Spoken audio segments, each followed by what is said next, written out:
Esse relato se passa na Itália, em alguma cidade mais ao sul, onde não foi revelado, já que o alarde foi minimamente local, mas acreditamos que seja onde os ventos sopram com menos força, em Nápoles ou Matera.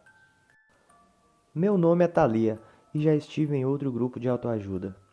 Já nesse grupo recente, onde tudo aconteceu, entrei há uns 11 meses e aquele negro, aquele cara participou de sua primeira sessão. Eu saliento que sou descendente de nazi, então qualquer desafeto aqui parte de minha convicção pessoal e impressões sobre esse povo. No início, enquanto pegava o ônibus para as primeiras reuniões, tudo era normal. Pessoas contando que perderam parentes, outras falavam sobre insônia, depressão, saudades de ex-namoradas ou traição da esposa. Mas aquele cara, com tom café, chamado Luca, ele tinha um problema diferente. Ele tinha um vício por café e outros energéticos. Falando isso, parece a coisa mais natural e besta do mundo. Talvez seja melhor buscar um médico. Talvez você esteja pensando nisso agora, sei lá. E bem, eu sei, porque eu também pensava assim. Na noite que o recebemos em nosso círculo de 16 pessoas, ele estava nervoso, esfregando as mãos e olhando para cada canto das paredes tom pastel. Quando chegou sua vez, ele suspirou como se tivesse que sair logo dali, como se tivesse muitos afazeres.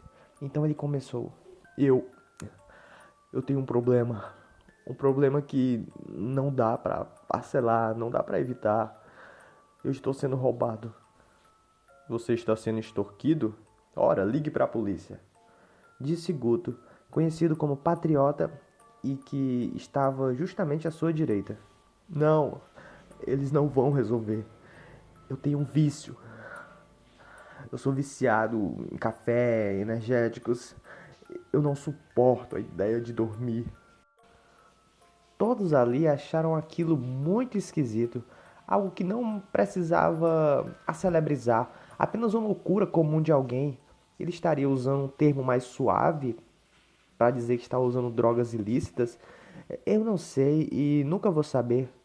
O loiro Rucoli, líder da reunião, ele vagava, sua vista pelo chão, com uma certa hesitação de perguntar algo. Mas então ele decidiu seguir em frente com as palavras. Pode desabafar, Luca. Estamos aqui para ajudá-lo. Esse é seu nome, certo? Ele apenas acenou com o desconforto das próximas palavras, confirmando. Nós temos fé que você vai superar este problema. Antes desse vício, você perdeu algum ente? Quer falar sobre isso? Talvez tenha algum histórico mais obscuro? Eu não sou drogado. Luca falava isso enquanto levava seu rosto levemente à diagonal, com uma representação de vergonha. Não perdi ninguém, tá bom? Eu sei que tudo isso é muito esquisito, mas não sei mais o que fazer. Eu só quero desabafar. Eu sei que os psicólogos não vão acreditar em mim e só vão falar coisas óbvias. Então só vim aqui porque tenho algo para contar. É um problema real, não é da minha imaginação. O que eu iria escutar naquela noite estava além da minha interpretação aprendida na universidade. Luca então começou. Isso faz 2 semanas. Eu estava voltando de um pequeno restaurante onde trabalhava e era um restaurante que eles queriam tornar uma espécie de restaurante de elite. Então eles convidavam várias pessoas importantes e ofereciam pratos caros de graça só pelo marketing. E geralmente dava prejuízo, impactava até no nosso salário. E eu estava meio descontente também nessa época. E eu estava em uma rua parcialmente clara, escutando música no meu walkie-talkie e tentando esquecer os noticiários sobre mais um triste massacre em uma escola. Então minhas pálpebras pesaram, ainda na rua. Foi repentino, foi muito rápido, confesso. Mas eu só devia estar muito cansado, enfim, eu ignorei, só ignorei. Porém, ainda assim, eu agonizei com esse pesar nos olhos, esse sono, até chegar em casa. Naquela noite eu nem jantei, apenas me deitei com total descrédito e aceitei o cansaço. Eu lembro de ter acordado ainda à noite, quando ela podia ser vista, e então eu vi aquilo. Nesse momento, antes de seguir seu relato, eu olhei ao redor e a sala estava toda fixada, curiosa, mas ainda assim pensando que isso tudo não passava de uma simples mentira, de um viciado, de um drogado. Algo do lado da minha cama, algo que eu sei que ainda está lá e vive lá a me observar. O quê? O que exatamente você viu? Guto interrompeu sua história com a face de rico olhando para Ralé. Luca tinha ganhado a tonalidade branca em sua pele. Qualquer um ali sabia que aquilo não era encenação, era um medo genuíno. Porém, ainda insistia que aquilo poderia ser apenas uma atuação de primeira linha. Ele parecia de ectoplasma. A pele dele era esquisito, era viscoso e me olhava com olhos grandes, olhos de sapo. Eu tremi muito vendo seu rosto. Também era largo. Eu tava trêmulo e só consigo lembrar disso, só consigo lembrar que vi isso. Sua silhueta era de alguém gordo, bem gordo. E sua boca espumava como se champanhe derramasse dela, mas não era champanhe, eu não sei que baba ela que era. Eu logo percebi que era normal errar algumas palavras quando está nervoso, e apenas ignorei esse fato. Acordei em um grito estridente. Acabou que eu perdi meu horário de trabalho aquele dia. Levei ar de advertência e até rolou uma discussão entre funcionários tentando me acobertar contra o gerente. Estranhamente, parecia que eu tinha dormido muito bem. Então, aquela imagem que eu vi deveria ter sido só um pesadelo esquisito. Mas, infelizmente, eu estava errado. Quando eu saí do meu local de trabalho, me senti esquisito. De novo, minhas pálpebras começaram a ficar pesadas. Eu não sabia como, mas naquele momento eu tive certeza que aquela criatura, sem lógica alguma, não era nada somado do meu estresse diário e minha tristeza. Tudo aquilo iria se repetir. Eu não sabia. E quando dormi, depois de muito esforço, e com luzes acesas ainda, porque, enfim, eu não conseguia apagar, tinha muito medo. Mesmo assim, eu vi de novo. Meu Deus, eu vi de novo a droga no mesmo local. Eu usei café, energéticos no outro dia e até pensei em coisas mais pesadas, mas chegava sempre um ponto que eu caía no sono e sempre ele a me observar. Comecei a perder peso em uma velocidade assustadora e fui demitido em pouco tempo por não cumprir mais as mesmas funções com agilidade. Eu sei que aquilo está pacientemente esperando algo, um momento que eu temo todo dia. Não sei o que ele vai fazer. Mas todo esse medo me fez eu voltar a morar com a minha mãe, uma idosa que não se preocupava em eu não trabalhar, apenas com o meu bem-estar, sabe? Então eu falei pra ela que eu ia procurar ajuda, eu precisava, urgentemente. Então eu decidi vir aqui, que eu acho que as pessoas iriam me escutar melhor, talvez me entender melhor. Vocês podem me ajudar? Ele olhava buscando um defensor. A maioria viu aquilo como lorota e não podiam esconder seus rostos. Estranhamente, o moscovita do grupo era o único o encarando sério.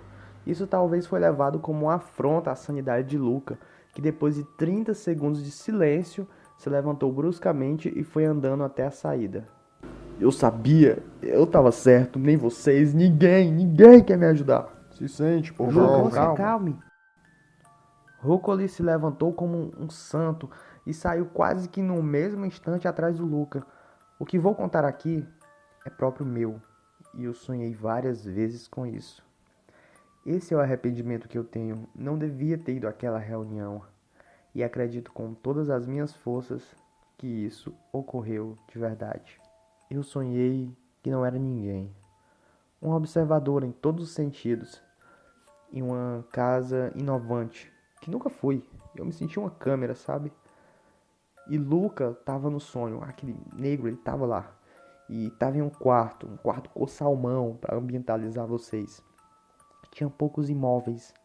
Ele estava aflito, olhando para as paredes.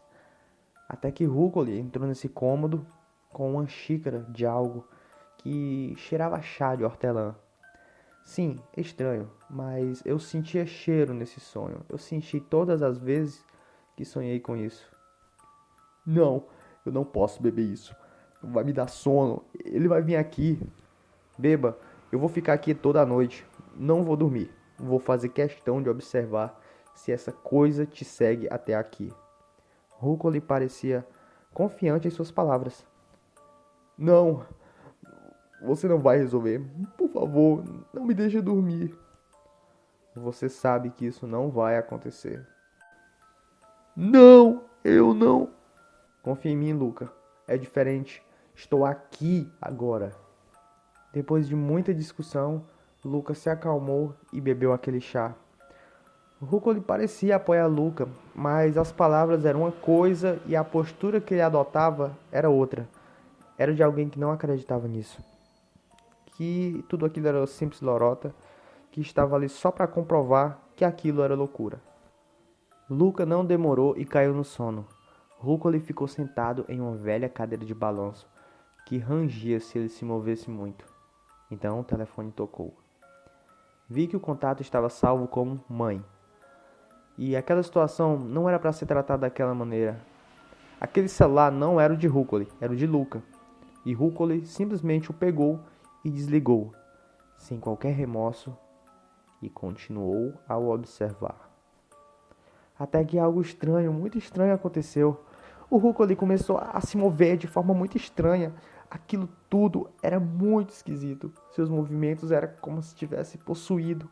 Ele tentava forçar sua cabeça para todos os lados, como um brinquedo, como se quisesse girar ela.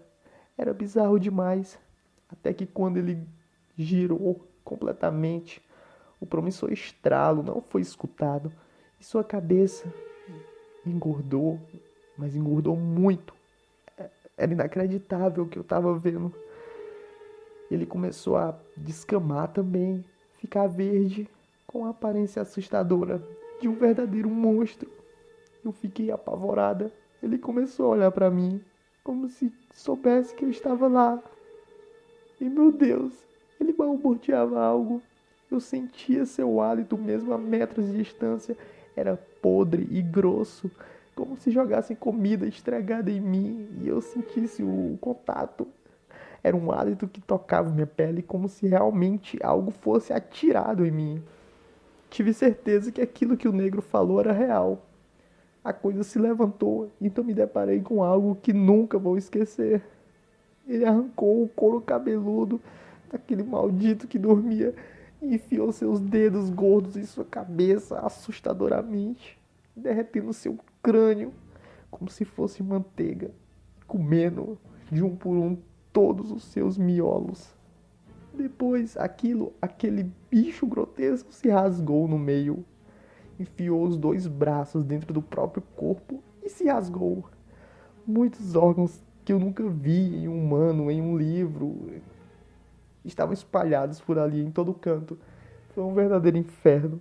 Então, quando chegava nessa parte, eu só acordava, simplesmente acordava.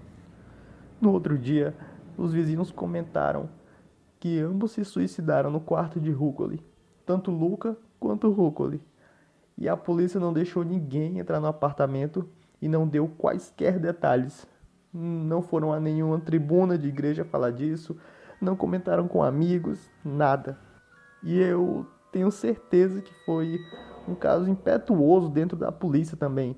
Não houve qualquer pergunta a nós, não investigaram nada. E foi isso que na verdade aconteceu. Eu tenho medo daquilo. Eu tenho certeza que isso é real. Ele sabia que eu estava lá também. Ele me olhou e eu acredito fielmente que ele não morreu. Que ele ainda vive, aquele bicho, aquela coisa que eu não sei explicar, ela ainda está viva. Algum dia ele vai vir aqui e vai começar a comer meus sonhos. E o pior é que à noite às vezes, eu acordo de madrugada, sentindo aquele cheiro. O cheiro daquele hálito tocar meu rosto. Aquele maldito hálito.